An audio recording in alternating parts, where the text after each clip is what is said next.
July 14th. I'm Susan Longville. I'm chair of the Resources and Engineering Workshop. Director Blasquez is vice chair, and I call this meeting to order. Are there any introductions today that people would like to make, or any of our staff in particular wish to make? Anybody online? Hearing none. This is public comment where members of the public may address the board regarding any item within the subject matter jurisdiction of the board. However, no action may be taken on off-agenda items except as authorized by law. Each speaker is limited to a maximum of 3 minutes. Do we have any requests for public comment? Ma'am, I have not received any requests to speak to the public that's present online and in person. If you wish to provide a public comment, please raise your hand to be recognized. Nothing seen, Madam Chair. Okay. Then we will move on to our discussion and possible action items. Item 3.1 is the 2027-2029 California Special Districts Association Southern California Network election. And Kelly. Good afternoon. So it's that time of year again for CSDA to have their cyclical elections for their various seats. So for the term that will run from 2027 to 2029 for seat C within the Southern Network, there are a number of candidates that have submitted interest and are on the ballot. So this is a ballot that, just based on procedures, whoever the board would provide us direction to select, it is the general manager who receives the official ballot and can cast that ballot. So within the candidates, there are the 4. So Nikki Winslow of the Altadena Library District is the incumbent and has expressed an interest to be reappointed or reelected. And then there are 3 other candidates within the Southern Network who have expressed interest. All of their candidate information was included in the agenda packet. And so with that, we would just be looking for direction from staff on who you would like the agency to cast our Seat C Southern Network election ballot for. Happy to answer any questions. Are any of the candidates online today? Wish to make a comment? Seeing none, I'll open this up for discussion from our board members. I think Nikki Winslow has done a good job so far, and she's been active and involved, and I would certainly support her. Nice. I would also support her because same reasons. She's done a very good job. In addition, so nobody heard me. It's good to have a non-water perspective in CSDA. Right. And she's got all the same issues, but a different angle on them. And I appreciate that. Okay. Would anybody like to make a motion? Also move. Second. Second. We have a motion and a second. Roll call. Vice President Mateo? Yes. Director Keelhold? Yes. Director Longville? Yes. Director Velasquez? Yes. And President Harrison? Yes. Motion carries. Item 3.2 is our workshop to report regarding the state water contract fund budget and the potential ad valorem tax rate for fiscal year 2026-2027. And we have 3 presenters today. I think we're starting with you, Heather. Yes, I'm actually going to be taking the lead on giving the presentation, although I do want to acknowledge our staff who's worked a lot on this item. Greg Woodside, Adekunle Ojo, Cindy Sachs, with some technical assists from many people within the staff. But this is a big team effort, so I will acknowledge that.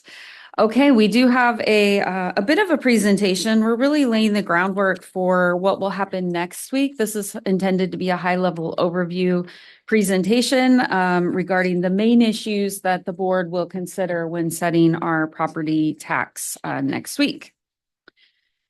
The purpose of this presentation, and the same for next week, is that annually the board is required to set a property tax rate for the State Water Contract Fund for the new upcoming fiscal year, which actually started on July 1st. And so we do need to get this done by the end of July. The tax rate for fiscal year that ended June 30th, 2026 was 11 cents per $100 of assessed property value. I also like to always add a point of context. On average, the property owners within our service area pay about $350 a year to San Bernardino Valley on their property tax. Again, that's an average. This is because, as you know, there are many properties which have not changed hands and not had a new assessed value in many years or even decades. And so while we do have a lot of new growth and new homes within our area, we also do have a lot of legacy properties who pay far less on property taxes. So approximately $300 to $350 per year is what the average taxpayer is. The monies generated by the state water contract property tax rate are restricted to pay for costs associated with the state water contract. And as you have heard me say many, many times over, it is actually against the law for us to use that money on anything other than those costs associated with the imported water supply through the state water contract.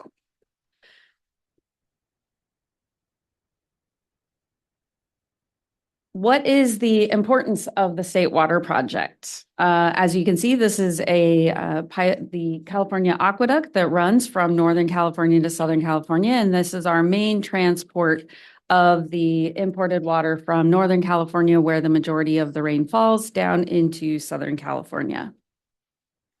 A little bit of perspective on what we are trying to achieve and why this is so difficult, challenging, and expensive. So the main reason that this is very expensive, and most of our projects have an extra set of zeros on the cost, is that we are bringing water from Northern California, Lake Oroville specifically, all the way down to Southern California, which is over 500 miles of area that it needs to traverse. There are also many, many different pump stations, lift stations, many elements of that, the aqueduct, the water that goes through the Delta, the Oroville Dam, San Luis Reservoir, et cetera. So it's a very complicated system that has been in place for many decades. And it does take a lot of revenue to sustain just paying the ongoing bills of the State Water Project. But we also know that there are future investments that need to be made. The reality is that this area, this region within, especially I'm focused on the 325 square miles of our service area, but even the Inland Empire and San Bernardino, Riverside counties are the fastest growing regions in our nation. And as we've stated before in some of our workshops, this area is built out beyond what the natural resources can supply. And so even back in the 40s, 50s, when they founded this agency, they realized that if they wanted to be able to achieve the goals that the region had, that we needed to bring in that supplemental water supply. And that's actually why we were formed in 1954. So if we want to continue growing and being a tremendous economic engine of our state, then we need to make sure that we do have a long-term, ongoing, reliable state water project that brings in that supplemental water. So another added point of context is that although not every single agency has a water treatment plant and takes direct delivery of the imported water supply, everyone benefits from the state water project through the groundwater replenishment that is done with the resources from the state water project. The additional supplemental supply, if it's not sent directly to the water treatment plants, is recharged into the groundwater basin, and it stays in the groundwater until extracted by the different agencies. Some of them are here in the room. East Valley pumps out of the groundwater basin, as does Redlands. West Valley has a water treatment plant and also does groundwater extraction. This is a whole system that is integrated and interdependent. And so the State Water Project is a very important piece of that water portfolio going forward. As a reminder, we serve 325 square miles and over 700,000 people within our service area, spread from Fontana to Calimesa. So this is a big responsibility that we do take seriously. San Bernardino Valley and the state water contract, we entered into that contract in 1960. It is operated by the Department of Water Resources, or DWR, which I'll refer to a couple times throughout the presentation. The system is financed through long-term contracts with 29 different public agencies. We are called the contractors, and we pay all of the infrastructure, capital, and maintenance costs to operate this system. We all have our proportional share of the infrastructure and costs. The State Water Project allocation fluctuates year to year, and that's based on rain, snowpack, and any other system constraints that might be in place. Like any retail water system, we do have charges that are fixed, whether you're delivering water or not. I like to think about this as the house that you own and the mortgage you pay, whether you go on a 3-month European vacation or if you stay home, you still have to pay your mortgage every month. So that's really what the ongoing costs are that we talk about related to the statement of charges and the operational revenue that we need to generate every year in order to pay for our statement of charges and those costs. As I said before, the State Water Project stretches from Oroville Dam. It goes through Sacramento, San Joaquin Delta, San Luis Reservoir, California Aqueduct, and its different branches. We're talking about over 700 miles of different aqueducts, 36 different storage facilities, 21 pumping plants, 5 hydroelectric power plants, 4 pumping generation plants, and many other facilities at the local level that are all required to deliver that water, whether that be to a water treatment plant or to a recharge basin so that it can replenish the groundwater. The State Water Project is an important and critical piece of our water portfolio. As you've heard me say many times, it's just above 20% of our local water portfolio. But importantly, it is that additional supplemental supply that when it's not raining here or when we don't have reliable surface water, whether that is from a fire with water quality problems or we have a long-term drought, as we saw in the late 2015 to 2020 time period, the supplemental water is a critical piece of how we can continue to serve the water needed to this region. The way our two funds work, again, I know everyone here has heard me say this many times, but just in case there's anyone new in the audience, we have 2 different funds. The State Water Contract Restricted Fund. The sources of revenue that go into that fund are the State Water Project tax that we generate.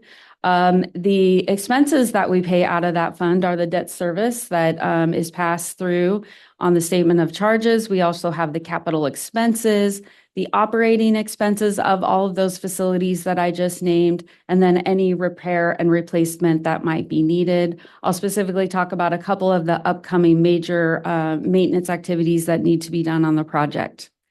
Then we have our general fund, which is a different side of the house. We do prepare 2 budgets every year. And this receives revenue from the water rate, from the portion of the countywide 1% that we receive. We also do get quite a bit of grant funding every year, and then any partners, projects that we receive some revenue from those agreements that we've entered into in the past. Out of this fund, we pay for a lot of different activities that you see us working on in all of the different workshops that we have with the board and out in the region. One of the very most important ones is the water master work that we do. As you know, in 1969, we became the court designated manager for the groundwater basin. And we serve in that role on the Western San Bernardino judgment with Western Municipal Water. And we serve with Inland Empire Utilities Agencies, Orange County Water District, Western Municipal, and ourselves as on the Santa Ana River Water Master. So this is an important part of our responsibilities that the different parties in the lawsuits pre-1969 designated to us through the court. We also have the surface water rights from the Santa Ana River, I call them the 2010 water rights. And that is something that we've been working on for decades in order to provide an additional source of supplemental water via the local surface supply. The rain that falls on the San Bernardino National Forest, the Santa Ana River and its tributaries, being able to capture that water and get that water into the groundwater basin through recharge activities is also a critical part of the water portfolio for the future. We have been partners or led efforts on different regional projects. I'll specifically call out the construction of the Weaver Basins and the Regional Recycled Water Pipeline in support of the Sterling Natural Resource Center. We funded that a couple of years ago out of the general fund. We also do have the LRIP incentive program where we give money every year for the next, I think it's about 18 years now, to East Valley Water District. I think this year it was $1.2 million that we give out of our general fund to support these local projects. We also have our demand management incentive program where we give rebates and other incentives for water conservation activities that the retail agencies can do. Those are all coming out of the general fund. As you know, we've been working hard on different recharge projects, active recharge projects that San Bernardino Valley leads. We also paid the $36 million to the Conservation District for the right to put conservation easements on some of their land in support of local stormwater capture project permits. So that all came out of the general fund. And finally, the different permitting, environmental work that we do in support of all of these water projects, along with the administration of the agency, is all funded out of the general fund, which is the green box on here. These two funds are kept separate. And as I stated earlier, from the, good legal counsel that we received, it is very important that we keep these funds separate and that we only spend the property taxes on the allowable state water project costs. The summary of the key steps of kind of how we got here. So again, 1954, very important year. That's the year that we were formed by the voters to establish a municipal water district under the Municipal Water Act of 1911 in order to find and secure that supplemental water supply. As I've said many times, at that time, they didn't know what that supplemental supply could be. It could have been the Colorado. It could have been what was called the Feather River Project at that time, which is what they landed on. And so that eventually evolved into the State Water Project. The voters of California approved the financing or the debt for construction and ongoing management of that project in 1960 under the Burns-Porter Act. So when I talk about what is allowable to spend out of the restricted fund and via the property taxes revenue that we have, it all comes back to this Burns-Porter Act. And so what was voted on by the people?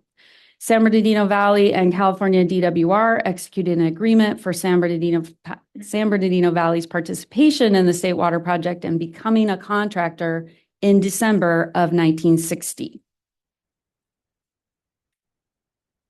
Every year we come back to you with all of the different pieces of information that we have assembled across the year, and you have the opportunity to set the new property tax for the upcoming fiscal year through the approval of a resolution, which will happen next week.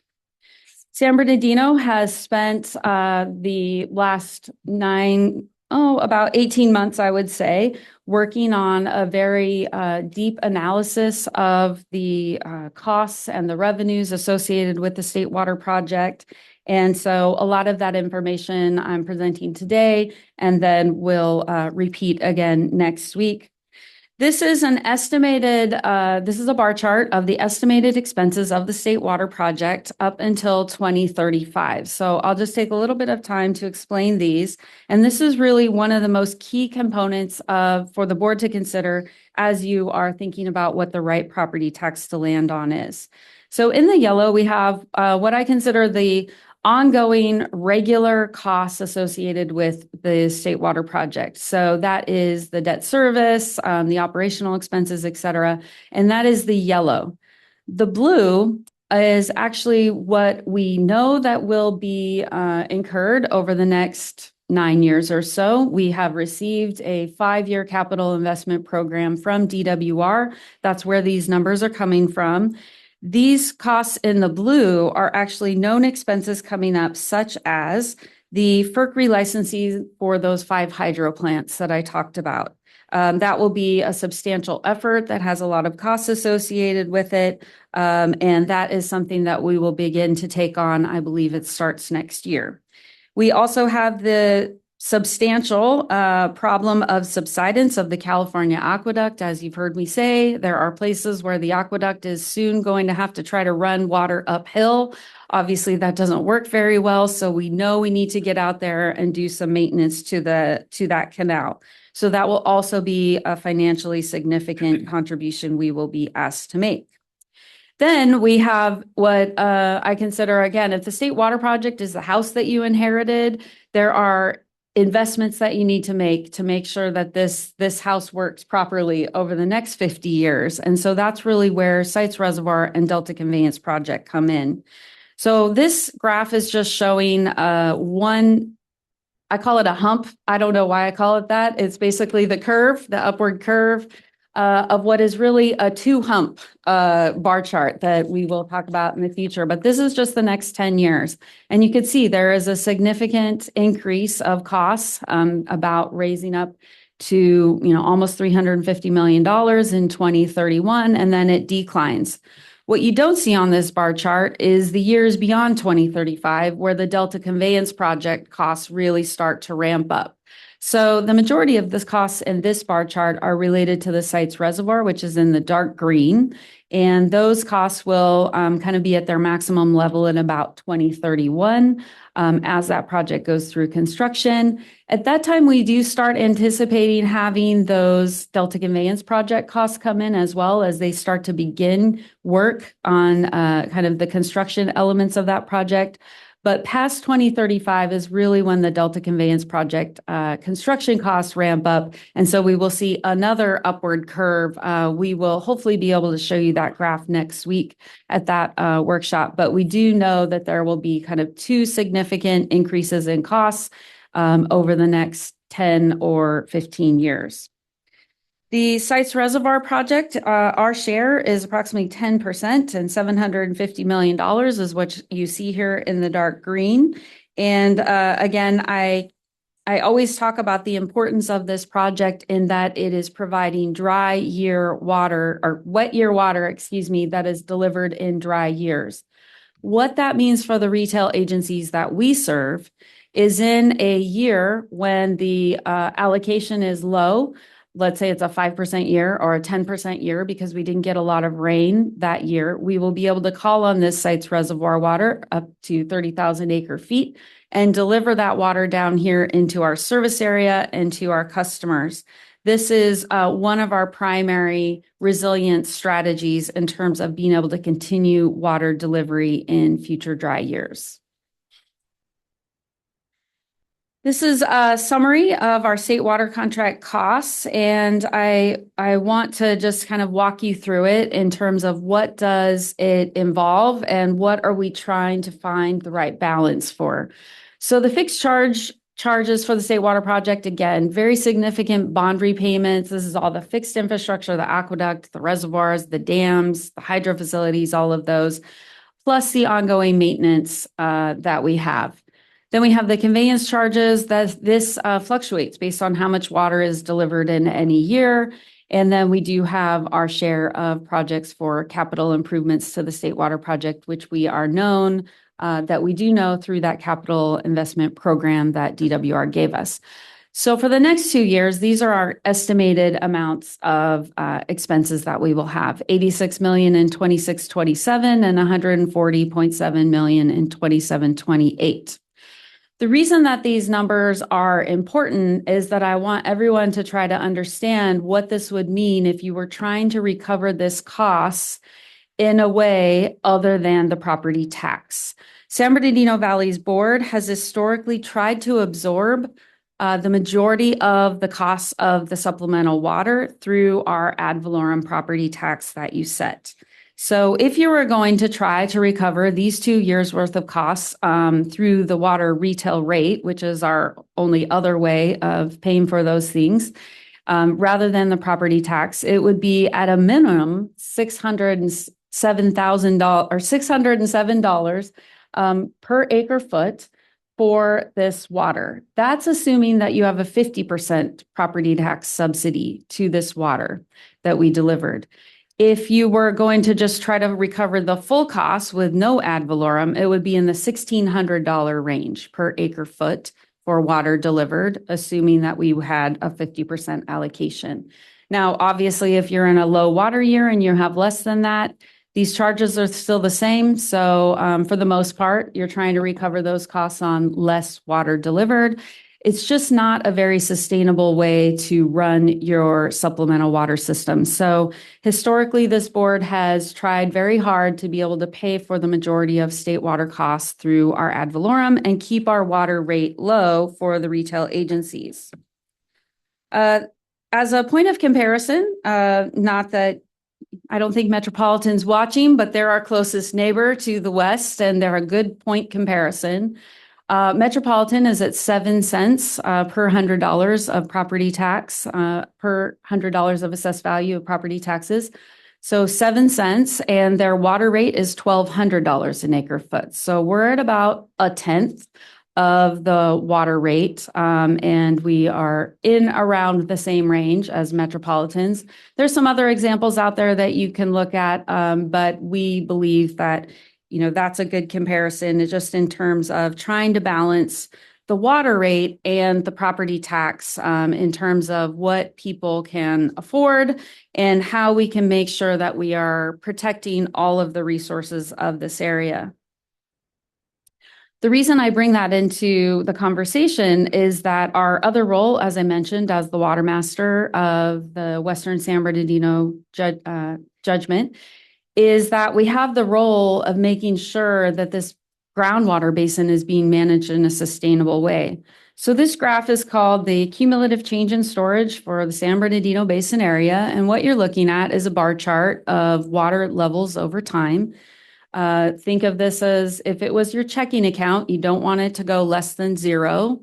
Ideally, it's above zero. And what this means is that year over year, since about the mid 80s, we have been in a negative state of groundwater. And so as you see going to the right of this bar chart, that the groundwater elevations year over year are going lower and lower and lower. The difference between the two colors is that where we are is blue. And so this is our actual groundwater elevation. You can see we're about 600,000 acre feet in the negative in the cumulative change in storage. But without the imported water in the State Water Project, we would have been well beyond 1.5 million acre feet in the negative. This is because we've put approximately 1 million acre feet of imported water into the groundwater basin. This bar chart does not actually capture also the direct deliveries that we have made to the retail agencies instead of groundwater extraction. So the benefit is probably even greater than what's seen on this chart. But this is a good figure to show you why State Water Project is so important to this region. I also show this graph because it's a good illustration of why keeping our water rate is at critical importance to this region. As you know, through Resolution 888, this board has not increased the cost of water since 2002 to our retail agencies. We are in the process of going through a very thorough cost of service study, but we are not there yet. But it is, I think, worth mentioning that, again, the board has intentionally decided that we want to try to keep the cost of water low for the retail agencies. And one of the primary drivers of that is the situation with the groundwater basin. So there is a limit to what retail agencies will pay for imported water supply. And so it is important that we try to keep that cost of the water low so that agencies will be able to make a good financial strategy to buy supplemental water because it is water that is available to them and affordable. And it also allows them to let the groundwater basin rest, and they don't have to extract as much out of the groundwater basin as possible. So this allows us to have a strategy that will hopefully help us manage the groundwater levels for the long term by providing this low-cost alternative water supply to the retail agencies. So this is an important element in the board's consideration of how, where you will set the property tax, along with eventually what our water rate should be. again, if you imagine if our water rate was, let's say, $700 per acre foot more, that becomes not really a practical way of selling very much imported water if all of the pumpers in this basin area can turn to groundwater extraction as a cheaper supply. Another really important consideration that is very specific to our basin is that because of the Western San Bernardino judgment and the way it was set up, the San Bernardino pumping parties do not have a limit to how much groundwater they can pump. And so if, the cost of pumping water is a lot less than the cost of imported water, of course, agencies would turn to groundwater extraction because that's a financially smart thing for them to do. And so that becomes a problem from a groundwater management perspective. And so again, because of the way that the judgment is set up and because of our responsibility to the basin, this is a very important consideration for the board when setting your property tax. Again, keep in mind the cumulative change in storage graph, and that should tell you why Sites Reservoir and Delta Conveyance is very critically important to the overall water portfolio. Again, Sites Reservoir, 30,000 acre feet that we can deliver into this service area in dry years. That is water that can be delivered to water treatment plants. That is water that can be put into recharge. Sites is, one of the most important storage projects that I can think of because it does have the ability to capture a new water supply and deliver it through existing infrastructure downstream into our service area. The Delta Conveyance infrastructure, it basically provides a more efficient and reliable delivery system for our state water project resources. And it protects against the major risks that keep all of us awake at night, which is major earthquake, delta levee failure, and sea level rise that would potentially harm or even potentially eliminate our ability to deliver imported water for multiple years in a row. And so Delta Conveyance is another piece of the infrastructure that is just absolutely critical to the future reliability of the water resources to this region that, as I stated before, are important to the economy and the growth of this area along with the community that we serve. Sites Reservoir and Delta Conveyance, again, just as a reminder, we're about 10% of Sites Reservoir project, about $800 million. This is water that would be delivered in dry years. The Delta Conveyance project, we are currently sitting right around 3% of that project, and our share is about $600 million. In 2017, the board established a resolution, a policy through Resolution 1060 to cash finance Delta Conveyance project to the extent feasible in order to limit debt obligations and reduce financing costs. As a reminder, this policy was unanimously supported by the Advisory Commission at that time.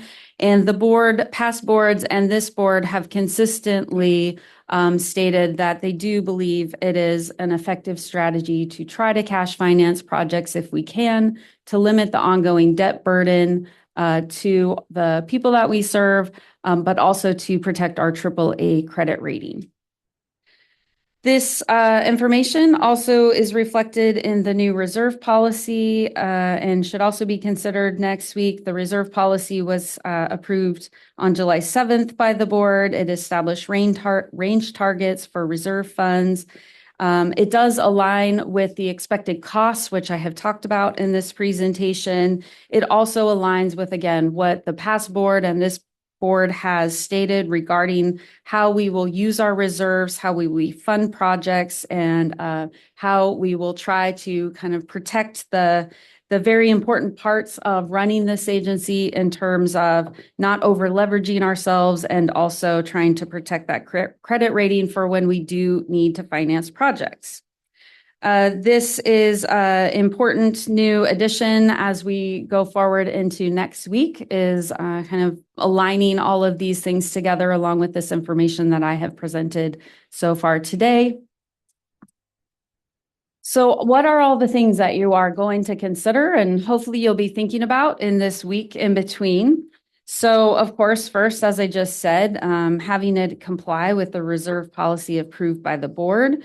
The consideration for what the tax rate should be, and I'm going to show a bar graph next that really demonstrates this, but one thing that is hard to imagine is how you would pay for a year like I believe it was about 2031 when we have close to $300 million worth of expenses.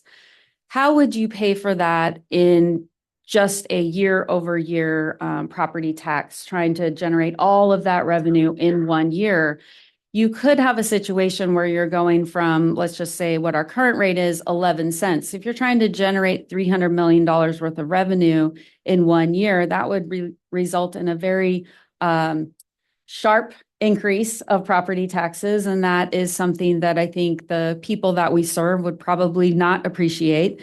And so one of the things that the board should consider when setting your property tax is that we are trying to at least minimize rate volatility year over year, knowing that we do have significant expenses coming up for the State Water Project. And so trying to kind of smooth that tax rate over time so that the people that we serve aren't caught with unexpected large increases in the future, whether that's 10 years, 15 years from now or such. But that is one of the goals here, is to try to limit that volatility. We also need to recognize, again, the basin and the importance of trying to bring those groundwater levels up over time from that negative state that they are in right now, and that recognizing that the water delivery rate is a very important part of that. If the actual cost to bring water down here is in the $1,000 per acre foot range, how are we paying for that? Right now, we're using about a 90% subsidy of those costs with the property tax, so that the retail agencies are paying $128 for direct delivery and about $118 per acre foot for recharge water. So that is a really important consideration as we try to figure out where the right rate to land on is next week. And then, of course, looking at the revenue requirement analysis that I have just gone over. Again, over the last 18 months, we've taken a deep dive into trying to understand those upcoming expenses to the best of our ability. And so we do know that while we do have, a lot of resources, we also have $1.6 billion of expenses coming up. And so that's a critical piece of all of this. This is one of the things that is actually, kind of in the good news column, is that, there's many factors that we can't control. Sometimes they're negative. This one is actually good. Since 2013, the assessed values of our region have consistently gone up. And so what that means to the board is that it allows the board to consider lowering the property tax because you have a larger total assessed value over our service area. So in 2013, we were less than $30 billion, and we're getting up close to, we're in the $55 billion range. And so that is a key component. And so that's what we would be setting the property tax on. This is something that we do based on all current information, expect to continue going into the future. And this is one of the primary factors that has allowed the board to lower our property tax 4 times in the past 6 years. And it is one of the things that you will consider next week. Now, I hope everyone has their popcorn out in the audience, because this slide is going to take a little bit of time, but it is a really important story to tell. And I think it's of value to go over it, because there's a lot of misunderstanding, or, maybe just haven't heard it told quite this way before. But we took a lot of time to put this graph together. So hopefully you will be able to see in a visual way what has changed. So what you see here in the green, starting in 2005, is the ad valorem property tax that the district receives after the board sets the rate.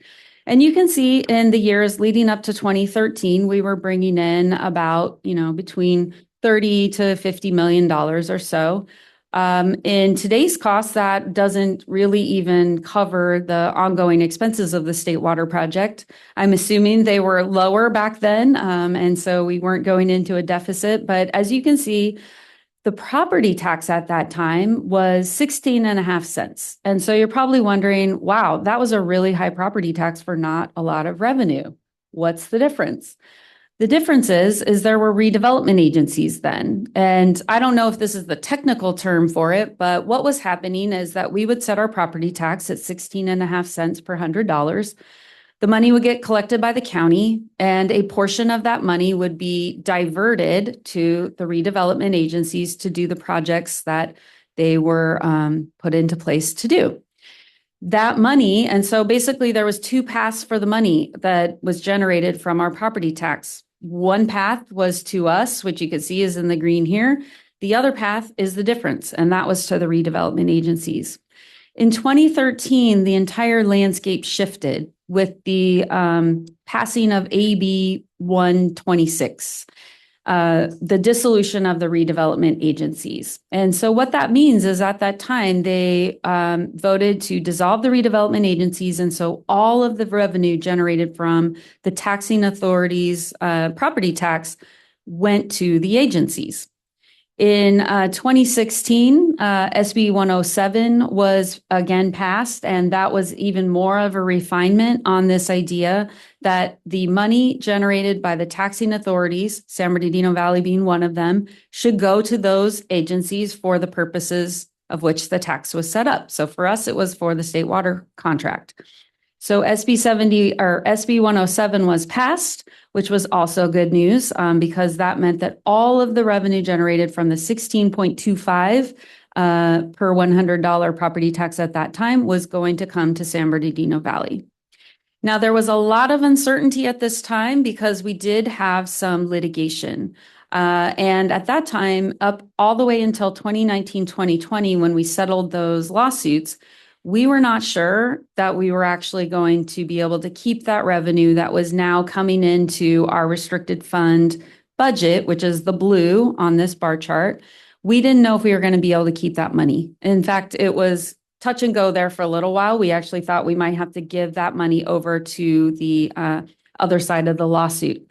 So at that time, while they did lower it down to 15.25, we were just kind of cautiously waiting to see what the conclusion of this lawsuit was. And so in 2019, I believe, is when we were successful in that litigation, and we knew that we were going to be able to keep all of the revenue that comes in from the property tax that the board sets. And so you can see from 2019 until current day, we have lowered the property tax 4 times. Yet the revenue has continued to go up because that redevelopment pass-through payments, which is the blue, are significant. Now, in 2020, when we first understood that this was actually all going to happen, we didn't know a timeline. We have no control over those pass-through payments, either how much they are or when we're going to receive them. It all depends on the debt obligations being paid off by those redevelopment agency entities. It's administered through the county. We have zero control over any of those things, but we do feel positive and comfortable that we will receive that money over time. But again, it's come actually much faster than we had originally anticipated. And so that is really the story behind why we now have such, significant reserves. Again, 2017 is when the board decided that because of this new financial situation that we were going to be able to hopefully cash finance Delta Conveyance project as much as was feasible. But again, I know this is a kind of boring and wonky slide and figure, but it tells a great story about how we got where we are today. And it also complements the decisions of past boards that they realized that we had these major infrastructure investments that we need to make. We weren't generating enough revenue pre-2013 to be able to fund those. So we had this landscape shift in our finances on the State Water Project. And thus, I think that's why in 2017, the board decided to pass that resolution regarding Delta Conveyance. We have been saving this money in our reserves. We earn interest on it. We just continue to reinvest those earnings into this account, knowing that if we can pay cash for either Delta Conveyance or Sites Reservoir, it's a $350 million savings in interest charges. So Yes. Director Botello, Thank you. had a Yeah, comment? I want to stop you right there. I think this is great. I don't think that it's wonky at all. I don't think that it's wonky at all, Heather. Sorry about that. But what's not here, and I think is really important, is what if we have a catastrophic failure of the state water project? What if we have a catastrophic economic downturn, and like we did in 06, 08? What happens if we have an 8.5 earthquake in San Francisco Bay and the salinity levels destroy our fresh water? That's the thing that whenever you talk about this scenario, these are things I think that we can predict somewhat, but the unpredictable is what really has my attention. And I know that we addressed it when we tried to address it when we adopted the policy on the 7th. The reserve policies is in that there are buckets of money for that. But I was wondering if you could just unpack that a little bit because that we cannot predict. Mhm. Yes, so the reserve policy did establish buckets for different things that we would have to pay for, and that's what we're saving for in reserves. So one of them is a full year of operational expenses for the State Water Project. So if there was a catastrophic impact to the economy, let's say, which as you can see, 2008, it took us quite, at least 4 years to kind of continue to recover from the housing crisis of 2008. So we have set aside a full year of the regular State Water Project charges in order to sustain through one of those types of challenges. We also have an amount that will be set aside for catastrophic repair of infrastructure. That could be either the aqueduct, that could be levee failure in the Delta that we have to repair. And so it will be a significant amount of money that if people weren't watching our reserve policy meeting, there are minimum target levels set in that reserve policy. And this is one of the categories that contributes to that minimum reserve. We also do have a category that is for what's called replacement water. So we are setting aside funds that would make it so that San Bernardino Valley could go out into the market and buy replacement water that would be delivered to our customers for what could honestly be, in the event of a catastrophic levee failure, it could be 2 years to replace those levees and therefore begin to deliver water again into our service area. So we have set aside money in order to be able to purchase replacement water and at minimum try to keep treatment plants wet and continue, if we can, to buy water for replenishment purposes. So that is a hefty part of the reserve within that minimum target. And so we have identified kind of preparing for that worst case scenario. What do you need to do? Cindy's still working on the numbers that go with that, but rough estimate, that totals hundreds of millions of dollars. And so while we do have, about $700 million in reserves, several $100 million are in those different buckets. Then when you add on, again, the known capital, the CIP program for DWR has given us for the next 5 years, that is also hundreds of millions of dollars. And then there are the new infrastructure investments that we know we need to make, which I already talked about. So it's, $700 million seems like a lot of money until you actually see the categorized list of expenses coming. And the unknown is, the magnitude could be very, very significant. And finally, please, Susan, thank you. So you talked about sites, but the thing that I think for me, you've said in the past is that sites is the first new water. I don't think people really get it in probably the last 50 years. I think that it's that significant, and that there's a possibility that we are going to have to be ready to pay for that also from our reserves. Mm-hmm. It hasn't been decided, but that's something that is looming. And I think that our board has a responsibility to really plan for that. Yes, that is true. And I hope it's not the last new water right in California, but it might be. This is new water. As you know, we're in a very, important time of discussions related to sites water right. And basically they have calculated water that would not have otherwise been captured. It would have gone to the ocean, and that is what the site's reservoir water right will be. Between 1 million and 1.5 million acre feet of new water captured out of the Sacramento River. That is very, very significant. For us, it's 30,000 acre feet in any given year that has been stored in Northern California, captured during wet years, called on during dry years. I cannot overstate the significance of this project to our service area and even our neighbor, the Pass Agency, because there are very few opportunities to develop new water supply, especially at, that is done in a way that we have the flexibility to call on it. When you build a recycled water plant, you are always generating recycled water, and hopefully you have a way to use it. You might not.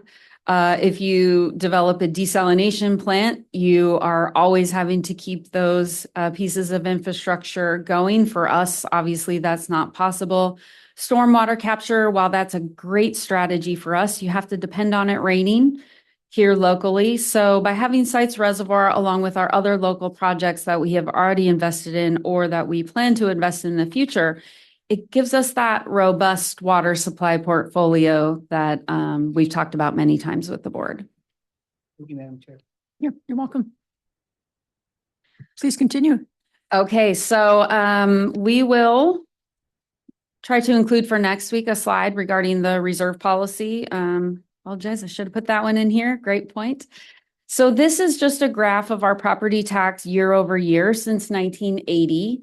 You can see we were about 20.5 cents back in 1980. It went all the way down to, I think, 8.5 cents in the mid 90s. And then it went up over time until these recent years where you can see in a very stepwise progression, we have lowered it over time.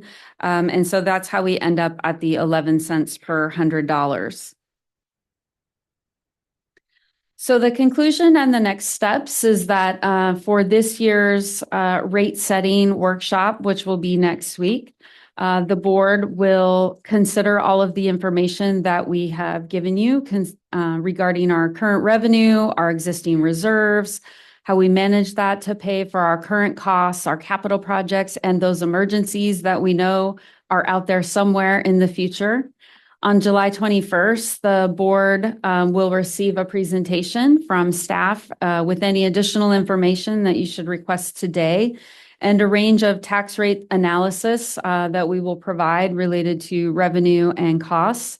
And the board will consider at that time adopting a proposed resolution. You will direct us what rate to put in that resolution and for fiscal year 26-27. And with that, I'm happy to take any questions from the board. Dr. Keelwell. I don't have a question, but my comment is simply that I think this is a great presentation. We've been hearing for months and even years about some of these topics, but they were never presented in one place at one time.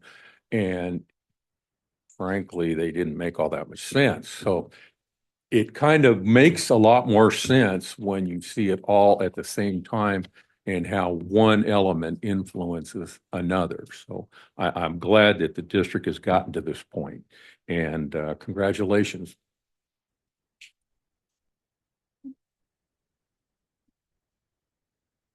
Dr. Velasquez, I see you switched your microphone on. Thank you, through chair. Just a quick question, Heather, on the slide where it says state water contract costs. For 26-27, you have 86 million. I know it says state water contract costs under the statement of charges, but the previous slide had other state water project related costs. So just my question is that $86 million inclusive of all the other costs or just the statement of charges? Yes, they would be the yellow and the blue from this previous charge. And they do all come on the statement of charges. We just wanted to identify them on this one slightly differently so you know that that comes out of the 5-year CIP from DWR. Okay, perfect. Thank you for clarifying that. My other comment would be, I just want to thank staff for their efforts for this presentation. I know it's a lot data to take in. But I do echo Director Kehoe's comments. Thank you for thinking long-term and not just short-term. I think that's very important for us. As we, like you said, we don't want to get hit with a large bill and we're like, how do we pay for this? Yeah, so thank you. Director Harrison. President Thank you. Harrigan. The overall feeling and impression and reality that I see as we go through this so carefully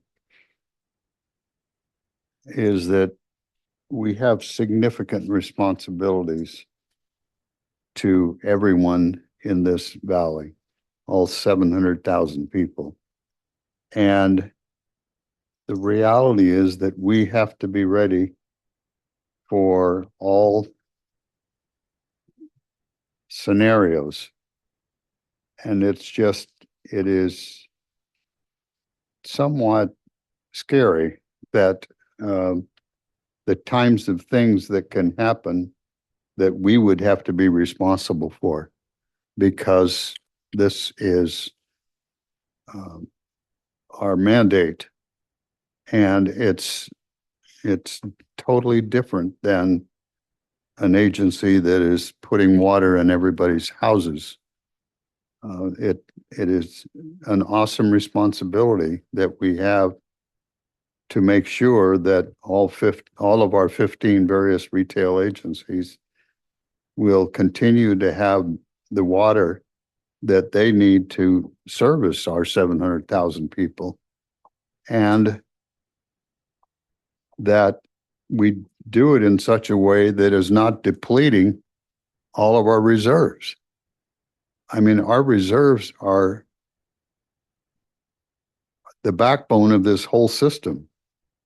And if we do anything that is going to jeopardize that, then it's a significant mistake. And I think that Sites Reservoir and Delta Conveyance, the thing that has impressed me since before I came on this board was the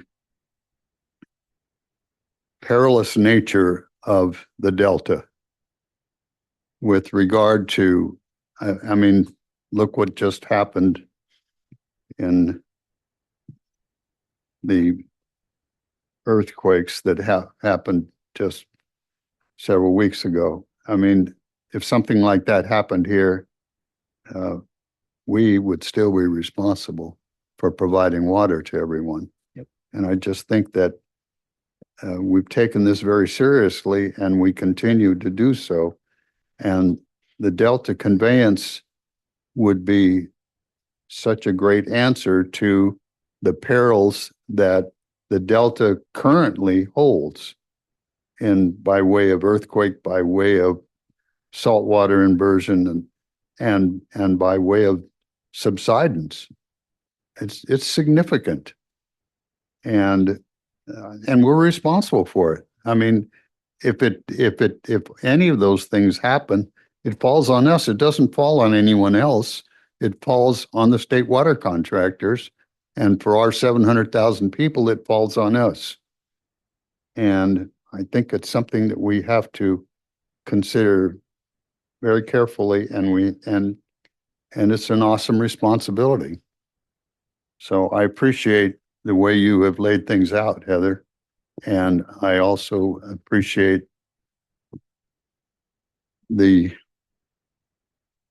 opportunities and responsibilities that we have with regard to providing water for 700,000 people and our children and grandchildren and great-grandchildren. Thank you. Thank Director you. Mateo, yes, would like to add to your comments? Yeah, just real quickly, I just wanted to say to Heather and everyone who contributed to this is thank you. I'm a process person, so it just really makes a lot of sense to me, starting with preparing for the new policy that, like I think Director Longville said, it's been a long time since we've, have taken a fresh look at that. So I'm really happy about that. I concur with what our president just said in terms of the awesome responsibility about being prepared and having our eyes open and, and just really making certain that we're making the best decisions and about this ad valorem.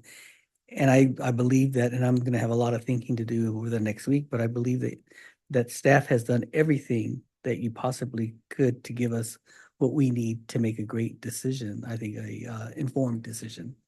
I don't know about great, but informed. And just one thing I did, if for next week, if you could, I don't know if it makes sense. But you've stated in the past, I can't remember and I didn't write it down, but what the ad valorem has been really high in the past. And then we've come down. So could you give us a graph or something just to, because I can't remember the exact number you said, but you usually say. It was $1.20. Yeah. Exactly. Yes. Okay, yeah. So I just thought that's interesting, that it has been very high. So extend the graph back. Yeah, exactly. Yeah, no problem. $1.20 in $1962.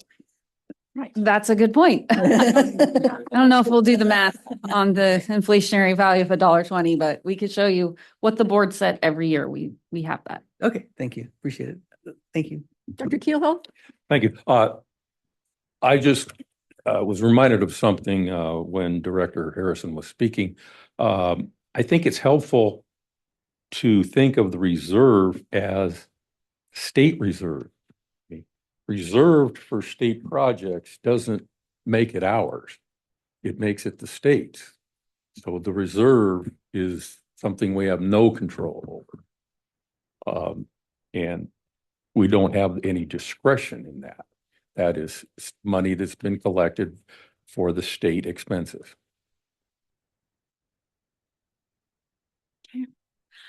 I agree with, and I appreciate the comments from all of my colleagues. This is the most information I've ever had. I've been here since 2014, and I've struggled every single time with this decision and our reserves and what we were being told that we should expect. And the thing that about this presentation I particularly like, and I will be thinking about next week, is that one thing we have learned is that anticipated major infrastructure projects are likely to be delayed. If anything, they never come early. They never come earlier. They're likely to be delayed, and they always are. I mean, I came here, it was California water fix was just about to be built. Then the twin tunnels were just about to be built. Now Delta Conveyance, we hadn't even joined the effort to acquire rights in sites. I also think that that our cost share of sites and Delta Conveyance are likely to probably be more than even what staff can anticipate today. Because of not catastrophic failures, but of new challenges and of just the cost of doing projects and how difficult it is to do with it. What I will be thinking about, as we look at setting our ad valorem, is that it does reflect our new reserve policy and the direction that this board has given. So those are the things that I will be thinking about. Come a long way in 12 years on getting here. Yes, Director. I don't want to interrupt. I'm just, when you're finished. Well, I was just finishing. Okay. Absolutely. Okay. I just wondered if it would be appropriate if any of our guests would like to comment. Mhm. Okay. Well, thank you for being here. We really do appreciate it. So, then we will look at if there's any future business requests from any of our board members. We have a big decision next week. We don't need any future business. And we do have, I'd like our legal counsel to announce that we do have a closed session. Thank you. We'll be heading into closed session today for a conference with legal counsel. anticipated litigation, and there is one potential case. Thank you.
It's 3:45, 3:43 almost, and we're back from closed session.